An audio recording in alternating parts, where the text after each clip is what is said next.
বন্ধুগণ, এই গণতন্ত্রের উত্তরণের সবচেয়ে কঠিন পথগুলো আমরা পাড়ি দিয়েছি তারেক রহমানের নেতৃত্বে। আজকে সেই জন্যে আমাদের জন্য অত্যন্ত আনন্দের দিন।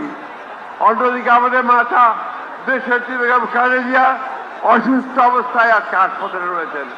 আজকে আমরা একদিকে আল্লাহ তাআলার কাছে দোয়া করব যেন তিনি সুস্থ হয়ে আমাদের মাঝে ফিরে আসেন, আর একই সঙ্গে দোয়া করব যেন তারেক রহমানের নেতৃত্বে আমরা যেন আগামী 26-এর 12ই ফেব্রুয়ারি নির্বাচন, সেই নির্বাচনে জয়ী হয়ে আমরা যেন গণতন্ত্রকে প্রতিষ্ঠা করতে পারি, আইনের শাসনকে প্রতিষ্ঠা করে দিতে পারি এবং আমাদের তারেক রহমান সাহেবের 31 দফাকে বাস্তবায়িত করতে পারি।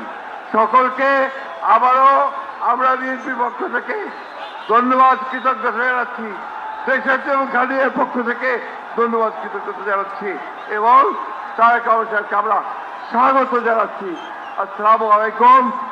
বক্তব্য শেষ করছি। বিএনপি জিন্দাবাদ, শহীদ প্রেসিডেন্ট রহমান অমর হোক, দেশের বেগম খালেদা জিন্দাবাদ, তারেক রহমান জিন্দাবাদ।